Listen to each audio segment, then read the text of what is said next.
ಮಿತ್ರರೇ ನಮಸ್ಕಾರ. ಮಿತ್ರರೇ, ದೆಹಲಿಯಲ್ಲಿ ಫೆಬ್ರವರಿ 5ನೇ ತಾರೀಕು ಚುನಾವಣೆ ನಡೀತಾ ಇದೆ. 8ನೇ ತಾರೀಕು ರಿಸಲ್ಟ್ ಬರುತ್ತೆ. ಈಗಾಗಲೇ ಅಲ್ಲಿನ ಮೂರೂ ರಾಜಕೀಯ ಪಕ್ಷಗಳು ನಾನಾ ರೀತಿಯಲ್ಲಿ ಸಿದ್ಧತೆಯಲ್ಲಿ ತೊಡಗಿಕೊಂಡಿದ್ದಾವೆ. ಶತಾಯಗತಾಯ ಈ ಬಾರಿ ದೆಹಲಿ ಚುನಾವಣೆಯನ್ನು ಗೆಲ್ಲಲೇಬೇಕು, ನಾವು ಗದ್ದುಗೆ ಏರಬೇಕು ಅಂತೇಳಿ ಕಾಂಗ್ರೆಸ್ ಕೂಡ ಪ್ರಯತ್ನ ಮಾಡ್ತಾ ಇದೆ, ಬಿಜೆಪಿ ಕೂಡ ಪ್ರಯತ್ನ ಮಾಡ್ತಾ ಇದೆ. ಆಮ್ ಆದ್ಮಿ ಪಕ್ಷ ಅಧಿಕಾರ ಉಳಿಸಿಕೊಳ್ಳೋದಕ್ಕೆ ಹಲವು ರೀತಿಯಲ್ಲಿ ಸರ್ಕಸ್ ಮಾಡ್ತಾ ಇದೆ. ಈ ನಡುವೆ ಒಂದಾದ ನಂತರ ಒಂದು ಸಮೀಕ್ಷೆಗಳು ಹೊರಬರೋದಕ್ಕೆ ಶುರುವಾಗಿದೆ. ಇತ್ತೀಚೆಗಷ್ಟೇ ಸಿ ವೋಟರ್ಸ್ ಒಂದು ಸಮೀಕ್ಷೆಯನ್ನು ನಡೆಸಿತ್ತು. ಆದರೆ ಸಿ ವೋಟರ್ ಎಕ್ಸಾಕ್ಟ್ ನಂಬರನ್ನು ಕೊಟ್ಟಿರಲಿಲ್ಲ. ಅವರು ಕೆಲವೊಂದಷ್ಟು ಸಾಧ್ಯತೆಗಳ ಬಗ್ಗೆ ತಿಳಿಸಿದ್ರು. ಜನರ ಮೂಡ್ ಹೇಗಿದೆ, ಜನ ಈ ಬಾರಿ ಯಾವುದನ್ನು ನೋಡಿ ವೋಟ್ ಹಾಕ್ತಾರೆ, ಅದೆಲ್ಲದರ ಬಗ್ಗೆ ಸಿ ವೋಟರ್ ಸಮೀಕ್ಷೆ ನಡೆಸಿತ್ತು. ಆ ಬಗ್ಗೆ ನಿಮಗೆ ವಿಡಿಯೋ ಮಾಡಿ ತಿಳಿಸ್ಕೊಟ್ಟಿದ್ದೆ. ಈಗ ಮಿತ್ರರೇ, ಟೈಮ್ಸ್ ನೌ ಕೂಡ ಒಂದು ಸಮೀಕ್ಷೆಯನ್ನು ನಡೆಸಿದೆ.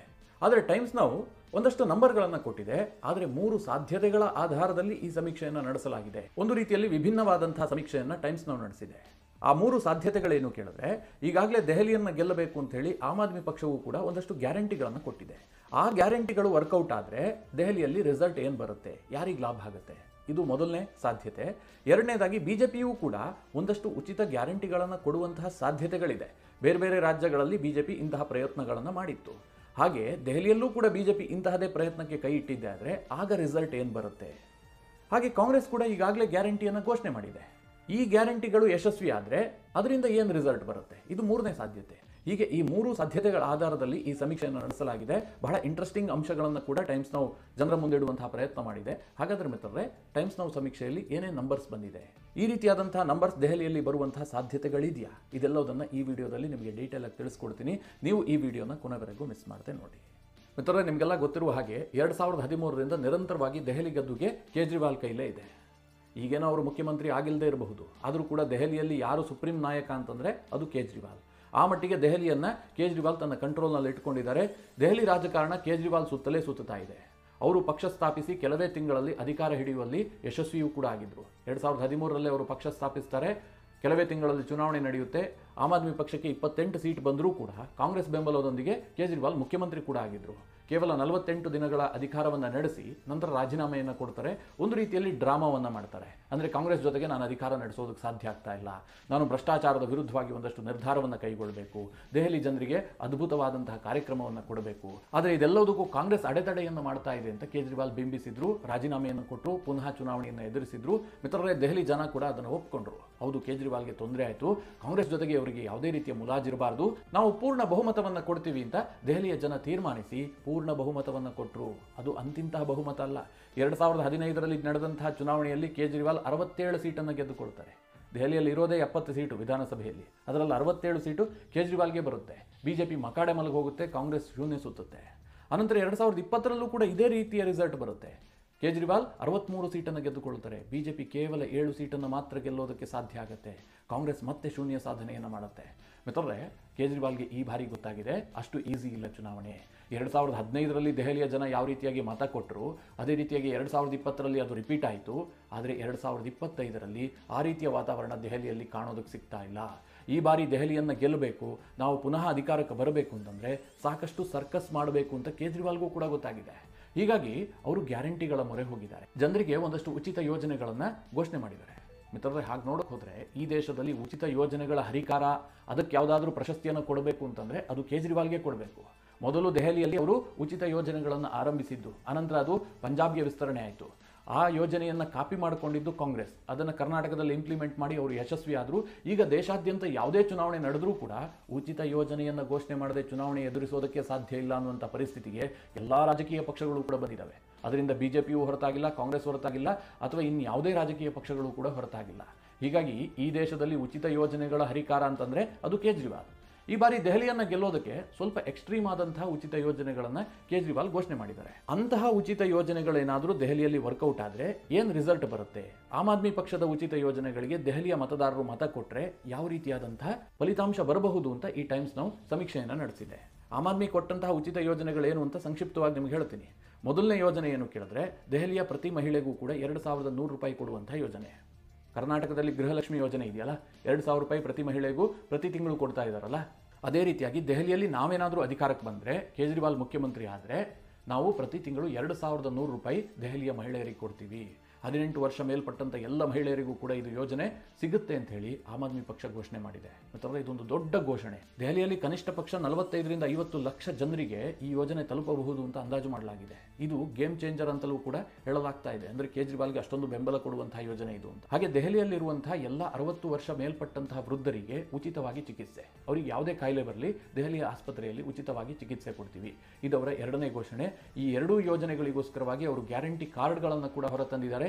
ಈಗಾಗಲೇ ಮನೆ ಮನೆಗೆ ಅದನ್ನು ವಿತರಣೆ ಮಾಡ್ತಾ ಇದ್ದಾರೆ. ಕೇಜ್ರಿವಾಲ್ ಅವರೇ ಅದನ್ನು ಚಾಲನೆ ಕೊಟ್ಟು ಮನೆ ಮನೆಗೆ ಹೋಗಿ ವಿತರಣೆ ಮಾಡುವಂತಹ ಕೆಲಸವನ್ನು ಆಮ್ ಆದ್ಮಿ ಪಕ್ಷದ ಕಾರ್ಯಕರ್ತರು ಮಾಡ್ತಾ ಇದ್ದಾರೆ. ಕಾಂಗ್ರೆಸ್ ಕರ್ನಾಟಕದಲ್ಲಿ ಹೇಗೆ ಮಾಡಿತ್ತೋ ಅದೇ ರೀತಿಯಾಗಿ ದೆಹಲಿಯಲ್ಲಿ ಆಮ್ ಆದ್ಮಿ ಪಕ್ಷ ಮಾಡ್ತಾ ಇದೆ. ಹಾಗೆ ದೆಹಲಿಯಲ್ಲಿರುವಂತಹ ಅರ್ಚಕರುಗಳಿಗೆ, ಸಿಖ್ ಗುರುದ್ವಾರದ ಅರ್ಚಕರಿರಬಹುದು, ದೇವಸ್ಥಾನದ ಅರ್ಚಕರಿರಬಹುದು, ಎಲ್ಲರಿಗೂ ಕೂಡ ಮಾಸಿಕವಾಗಿ 18,000 ರೂಪಾಯಿ ಗೌರವಧನವನ್ನು ಕೊಡ್ತೀನಿ ಅಂತ ಕೇಜ್ರಿವಾಲ್ ಈಗಾಗಲೇ ಘೋಷಣೆ ಮಾಡಿದ್ದಾರೆ. ಈ ರೀತಿಯ ಗ್ಯಾರಂಟಿಗಳು ಆಮ್ ಆದ್ಮಿ ಪಕ್ಷದ ಕೈ ಹಿಡಿದಿದ್ದೆ ಆದರೆ ಆಮ್ ಆದ್ಮಿ ಪಕ್ಷಕ್ಕೆ ಏನು ಸೀಟ್ ಬರುತ್ತೆ? ಟೈಮ್ಸ್ ನಾವು ಸಮೀಕ್ಷೆ ಹೇಳ್ತಾ ಇದೆ, ಈ ಗ್ಯಾರಂಟಿ ಯೋಜನೆಗಳು ಯಶಸ್ವಿಯಾಗಿ ಜನರನ್ನು ತಲುಪಿದ್ದೇ ಆದರೆ ದೆಹಲಿಯಲ್ಲಿ ಆಮ್ ಆದ್ಮಿ ಪಕ್ಷ ಈ ಬಾರಿ 56ರಿಂದ 60 ಸೀಟನ್ನು ಗೆಲ್ಲಬಹುದು. ಹಾಗೆ ವೋಟ್ ಶೇರ್ ಕೂಡ 51.2%ಗೆ ರೈಸ್ ಆಗಬಹುದು ಹೀಗಂತ ಈ ಸಮೀಕ್ಷೆ ಹೇಳ್ತಾ ಇದೆ. ಅಂದರೆ ಕೇಜ್ರಿವಾಲ್ಗೆ 2015 ಮತ್ತು 2020ರಲ್ಲಿ ಯಾವ ರೀತಿಯಾದಂತಹ ರಿಸಲ್ಟ್ ಬಂದಿತ್ತು ಅದೇ ರೀತಿಯ ರಿಸಲ್ಟ್ ಪುನರಾವರ್ತನೆ ಆಗಬಹುದು ಅಂತ ಸಮೀಕ್ಷೆ ಹೇಳ್ತಾ ಇದೆ. ಯಾವ ಸಂದರ್ಭದಲ್ಲಿ? ಕೇಜ್ರಿವಾಲ್ ಅವರ ಗ್ಯಾರಂಟಿ ರೀಚ್ ಆಗಿದ್ದೇ ಆದರೆ. ಈ ಸಂದರ್ಭದಲ್ಲಿ ಬಿಜೆಪಿಗೆ ಕೇವಲ 10ರಿಂದ 14 ಸೀಟ್ ಬರಬಹುದು. ಅವರ ವೋಟ್ ಶೇರ್ ಸ್ವಲ್ಪ ಜಾಸ್ತಿ ಆಗುತ್ತೆ. ಹಿಂದೆ ಅವರು 34-35% ತೆಗೆದುಕೊಳ್ತಾ ಇದ್ರು. ಈ ಬಾರಿ ಅದು 40.6%ಗೆ ಏರಿಕೆ ಆಗುತ್ತೆ. ಆದರೆ ಅದು ಸೀಟ್ ಆಗಿ ಕನ್ವರ್ಟ್ ಆಗೋದಿಲ್ಲ. ಯಾಕೋಸ್ಕರವಾಗಿ ಅಂತಂದ್ರೆ ಕೇಜ್ರಿವಾಲ್ರ ಗ್ಯಾರಂಟಿಯ ಕಾರಣದಿಂದಾಗಿ ಅಂತ ಈ ಸಮೀಕ್ಷೆ ಹೇಳ್ತಾ ಇದೆ. ಒನ್ಸ್ ಅಗೇನ್ ಕಾಂಗ್ರೆಸ್ ಶೂನ್ಯ ಸಾಧನೆಯನ್ನು ಮಾಡುತ್ತೆ. ಕೇವಲ 6.6% ಮತವನ್ನು ಮಾತ್ರ ಕಾಂಗ್ರೆಸ್ ಪಡೆದುಕೊಳ್ಳುತ್ತೆ ಅಂತ ಹೇಳಿ ಈ ಸಮೀಕ್ಷೆ ಹೇಳ್ತಾ ಇದೆ. ಅಂದ್ರೆ ಸಾಧ್ಯತೆ 1ರ ಪ್ರಕಾರ. ಎರಡನೇ ಸಾಧ್ಯತೆ ಏನು ಕೇಳಿದ್ರೆ, ಒಂದು ವೇಳೆ ಬಿಜೆಪಿಯು ಕೂಡ ಗ್ಯಾರಂಟಿಯನ್ನು ಘೋಷಿಸಿದ್ರೆ, ಈಗ ಅವರು ಮಹಾರಾಷ್ಟ್ರದಲ್ಲಿ ಲಾಡ್ಕಿ ಬೆಹನಾ ಸ್ಕೀಮನ್ನು ಇಂಟ್ರೊಡ್ಯೂಸ್ ಮಾಡಿದರು. ಅದು ದೊಡ್ಡ ಮಟ್ಟದಲ್ಲಿ ಮಹಾರಾಷ್ಟ್ರದಲ್ಲಿ ಬಿಜೆಪಿಯನ್ನು ಕೈ ಹಿಡಿತು. ಅದು ಶಿವಸೇನೆಗೂ ವರ್ಕೌಟ್ ಆಯಿತು, NCP ಅಜಿತ್ ದಾದ ಪವಾರ್ಗೂ ಕೂಡ ವರ್ಕೌಟ್ ಆಯಿತು. ಹಾಗೆ ಬಿಜೆಪಿಯು ಕೂಡ ಅದರ ದೊಡ್ಡ ಲಾಭವನ್ನು ಪಡೆದುಕೊಳ್ತು. ಅದೇ ರೀತಿಯ ಸ್ಕೀಮನ್ನು ದೆಹಲಿಯಲ್ಲೂ ಕೂಡ ಘೋಷಣೆ ಮಾಡಿದ್ದೆ ಆದರೆ, ಅಂದರೆ ಈಗ ಕಾಂಗ್ರೆಸ್ನವರು 2,500 ರೂಪಾಯಿ ಪ್ರತಿ ತಿಂಗಳು ಕೊಡ್ತೀವಿ ಅಂತ ಒಂದು ಗ್ಯಾರಂಟಿ ಕೊಟ್ಟಿದ್ದಾರೆ. ಆಮ್ ಆದ್ಮಿ ಪಕ್ಷದವ್ರದ್ದು 2,100 ರೂಪಾಯಿ ಗ್ಯಾರಂಟಿ ಇದೆ. ಬಿಜೆಪಿಯವರೇನಾದರೂ 2,800 ರೂಪಾಯಿ ಪ್ರತಿ ತಿಂಗಳು ಕೊಡ್ತೀವಿ ಅಂತಾಗಲಿ, ಅಥವಾ ನಾವು 1,500 ರೂಪಾಯಿ ಮಾತ್ರ ಕೊಡ್ತೀವಿ ಆದರೆ ಗ್ಯಾರಂಟಿಯಾಗಿ ಜನರಿಗೆ ತಲುಪಿಸ್ತೀವಿ ಹೀಗಂತ ಜನರಿಗೆ ಭರವಸೆಯನ್ನು ಮೂಡಿಸಿ ಜನರು ಅದನ್ನು ನಂಬಿದ್ದೇ ಆದರೆ, ಅಂತಹ ಸಂದರ್ಭದಲ್ಲಿ ಆಮ್ ಆದ್ಮಿ ಪಕ್ಷದ ಸೀಟ್ ಶೇರ್ ಕೇವಲ 33ರಿಂದ 37ಕ್ಕೆ ಕುಸಿಯುತ್ತೆ. ಅಂದರೆ ಇವರು ಬಹುಮತದ ಮಾರ್ಜಿನ್ಗಿಂತ ಕೆಳಗೆ ಬರುವಂಥ ಸಾಧ್ಯತೆಗಳಿರುತ್ತೆ ಯಾವಾಗ ಬಿಜೆಪಿಯ ಗ್ಯಾರಂಟಿಗಳು ವರ್ಕೌಟ್ ಆದರೆ. ಹಾಗೆ ವೋಟ್ ಶೇರ್ ಕೂಡ 47.29%ಗೆ ಕುಸಿಯುತ್ತೆ ಹೀಗಂತ ಈ ಸಮೀಕ್ಷೆ ಹೇಳ್ತಾ ಇದೆ. ಅದೇ ರೀತಿಯಾಗಿ ಬಿಜೆಪಿಯ ಸೀಟ್ ಶೇರ್ ಇದೆಯಲ್ಲ, ಇದು 33ರಿಂದ 36ಕ್ಕೆ ಏರಿಕೆ ಆಗಬಹುದು. ದೆಹಲಿಯಲ್ಲಿ ಬಿಜೆಪಿ ಏಕಾಂಗಿಯಾಗಿ ಅಧಿಕಾರ ಹಿಡಿಯುವಂಥ ಸನ್ನಿವೇಶ ನಿರ್ಮಾಣ ಆದರೂ ಕೂಡ ಆಶ್ಚರ್ಯ ಇಲ್ಲ. ಹಾಗೆ ಬಿಜೆಪಿಯ ವೋಟ್ ಶೇರ್ ಇದೆಯಲ್ಲ 44.99%ಗೆ ಏರಿಕೆ ಆಗಬಹುದು ಅಂತ ಈ ಸಮೀಕ್ಷೆ ಹೇಳ್ತಾ ಇದೆ. ಹಾಗೆ ಕಾಂಗ್ರೆಸ್ ಬಂದ್ಬಿಟ್ಟು ಸೀಟ್ ಶೇರ್ 0 ಕೂಡ ಆಗಿರಬಹುದು ಅಥವಾ 1 ಸೀಟ್ ಬೇಕಾದ್ರೆ ಗೆಲ್ಲಬಹುದು ಅಂತ ಸಮೀಕ್ಷೆ ಹೇಳ್ತಾ ಇದೆ. ಜೊತೆಗೆ ಕಾಂಗ್ರೆಸ್ನ ವೋಟ್ ಶೇರ್ ಬಂದ್ಬಿಟ್ಟು 6.16% ಮಾತ್ರ ಇರುತ್ತೆ ಯಾವಾಗ ಬಿಜೆಪಿಯ ಗ್ಯಾರಂಟಿಗಳು ವರ್ಕೌಟ್ ಆದರೆ. ಅದೇ ರೀತಿಯಾಗಿ ಮಿತ್ರರೇ, ಕಾಂಗ್ರೆಸ್ ಕೂಡ ಗ್ಯಾರಂಟಿಯನ್ನು ಕೊಟ್ಟಿದೆ. ನಿಮಗೆಲ್ಲ ಗೊತ್ತಿರುವ ಹಾಗೆ ದೆಹಲಿಯನ್ನು ಈ ಬಾರಿ ಕಾಂಗ್ರೆಸ್ ಬಹಳ ಜಿದ್ದಾಜಿದ್ದಿನ ಕ್ಷೇತ್ರ ಅಂತ ಪರಿಗಣಿಸಿದೆ. ಯಾಕೆ ಅಂತಂದರೆ ಕಾಂಗ್ರೆಸ್ ಈ ಬಾರಿ ಗೆಲ್ತೀವಿ ಅಂತ ಅವರಿಗೇನು ವಿಶ್ವಾಸ ಇಲ್ಲ. ಆದರೂ ಕೂಡ ಆಮ್ ಆದ್ಮಿ ಪಕ್ಷವನ್ನು ಸೋಲಿಸಬೇಕು ಅನ್ನುವಂಥದ್ದು ಕಾಂಗ್ರೆಸ್ನ ಏಕಮೇವ ಉದ್ದೇಶ ಆಗಿದೆ. ಯಾಕೆ ಅಂತ ನಿಮಗೊಂದು ಪ್ರಶ್ನೆ ಬರಬಹುದು. ಯಾಕೆಂತಂದರೆ ಕಾಂಗ್ರೆಸ್ಗೆ ಕೇಜ್ರಿವಾಲ್ ಸ್ವಲ್ಪ ಅವಮಾನ ಮಾಡಿಬಿಟ್ರು. ದೆಹಲಿಯಲ್ಲಿ ಕಾಂಗ್ರೆಸ್ ಏನು ಕನಸು ಕಾಣ್ತಾ ಇತ್ತು, ನಾವು ಕೇಜ್ರಿವಾಲ್ ಹೆಗಲ ಮೇಲೆ ಕೂತ್ಕೊಳ್ತೀವಿ, ಕೇಜ್ರಿವಾಲ್ ದಡ ಸೇರಿಸ್ಬಿಡ್ತಾರೆ, ನಾವೊಂದು 7-8 ಸೀಟ್ ಗೆಲ್ತೀವಿ, ದೆಹಲಿ ಸರ್ಕಾರದಲ್ಲಿ ನಮ್ಮದು ಒಂದು ಪಾತ್ರ ಇದೆ, ದೆಹಲಿ ಕೂಡ ಕಾಂಗ್ರೆಸ್ ಆಡಳಿತದಲ್ಲಿರುವಂತಹ ರಾಜ್ಯ ಅನ್ನೋ ರೀತಿಯಲ್ಲಿ ಬಿಂಬಿಸಿಕೊಳ್ತೀವಿ ಹೀಗಂತ ಕಾಂಗ್ರೆಸ್ ಕನಸು ಕಾಣ್ತಾ ಇತ್ತು. ಅವರು ಮೈತ್ರಿಯ ಪ್ರಪೋಸಲನ್ನು ಕೂಡ ಕೇಜ್ರಿವಾಲ್ ಟೇಬಲ್ ಮೇಲೆ ತಂದಿಟ್ಟಿದ್ರು. ಆದರೆ ಕೇಜ್ರಿವಾಲ್ ಅದನ್ನು ಎಡಗಾಲ್ನಲ್ಲಿ ಒದ್ದಿದ್ದಾರೆ. ಕಾಂಗ್ರೆಸ್ ಜೊತೆಗೆ ನಾವು ದೆಹಲಿಯಲ್ಲಿ ಮೈತ್ರಿ ಮಾಡ್ಕೊಳ್ಳೋದಿಲ್ಲ. ಈಗಾಗಲೇ ಲೋಕಸಭೆಯಲ್ಲಿ ಮೈತ್ರಿ ಮಾಡಿಕೊಂಡು ನಾವು ಒದೇ ತಿಂದಿದ್ದೀವಿ. ನಾವು ಕಾಂಗ್ರೆಸ್ ಜೊತೆಗೆ ಮೈತ್ರಿ ಮಾಡ್ಕೊಳ್ಳದೇ ಇದ್ದಿದ್ರೆ ನಮಗೆ ಲೋಕಸಭೆಯಲ್ಲಿ ಲಾಭ ಆಗ್ತಾ ಇತ್ತು. ವಿಧಾನಸಭೆಯಲ್ಲಿ ಅದೇ ಪುನರಾವರ್ತನೆ ಆದರೆ ನಮಗೆ ದೊಡ್ಡ ಮಟ್ಟದಲ್ಲಿ ನಷ್ಟ ಆಗುತ್ತೆ. ಹೀಗಾಗಿ ಕಾಂಗ್ರೆಸ್ನ ಸಹವಾಸವೇ ಬೇಡ ಅಂತ ಕೇಜ್ರಿವಾಲ್ ಹೇಳ್ತಾ ಇದ್ದಾರೆ. ಜೊತೆಗೆ ಕಾಂಗ್ರೆಸ್ಗೆ ಒಂದು ರೀತಿಯಲ್ಲಿ ಅವಮಾನವನ್ನು ಕೂಡ AAP ಮಾಡಿದೆ. ಯಾಕೆ ಅಂತಂದರೆ ದೆಹಲಿಯಲ್ಲಿ ಸಮಾಜವಾದಿ ಪಕ್ಷ ಕೂಡ AAPಗೆ ಬೆಂಬಲ ಕೊಟ್ಟಿದೆ, ತೃಣಮೂಲ ಕಾಂಗ್ರೆಸ್ ಕೂಡ AAPಗೆ ಬೆಂಬಲ ಕೊಟ್ಟಿದೆ. ಹೀಗಾಗಿ INDIA ಕೂಟವೇ ದೆಹಲಿಯಲ್ಲಿ ಛಿದ್ರ ಆಗಿ ಹೋಗಿದೆ. ರಾಹುಲ್ ಗಾಂಧಿಗೆ ಒಂದು ರೀತಿಯಲ್ಲಿ ಇದು ಮುಖಭಂಗ. ಹೀಗಾಗಿ ಕಾಂಗ್ರೆಸ್ ಏನು ಮಾಡ್ತಾ ಇದೆ, ನಾವು ಸೋತ್ರೂ ಪರವಾಗಿಲ್ಲ, ಆಮ್ ಆದ್ಮಿ ಪಕ್ಷ ಗೆಲ್ಲಬಾರ್ದು, ಅದಕ್ಕೆ ಬೇಕಾದಂತಹ ರಣತಂತ್ರವನ್ನು ಅವರು ಮಾಡ್ತಾ ಇದ್ದಾರೆ. ಅವರ ಕ್ಯಾಂಡಿಡೇಟ್ ಸೆಲೆಕ್ಷನ್ ಇರಬಹುದು, ಕೆಲವೊಂದು ಕ್ಷೇತ್ರದಲ್ಲಿ ಕಾಂಗ್ರೆಸ್ಗೆ ಸ್ವಲ್ಪ ಬಲ ಇದೆ, ಅಲ್ಲಿ ಹೆಚ್ಚು ಫೋಕಸ್ ಮಾಡಿ ವೋಟ್ ಶೇರ್ ಅನ್ನು ಜಾಸ್ತಿ ಪಡೆದುಕೊಳ್ಳುವಂತಹ ಪ್ರಯತ್ನವನ್ನು ಕೂಡ ಕಾಂಗ್ರೆಸ್ನವರು ಮಾಡ್ತಾ ಇದ್ದಾರೆ.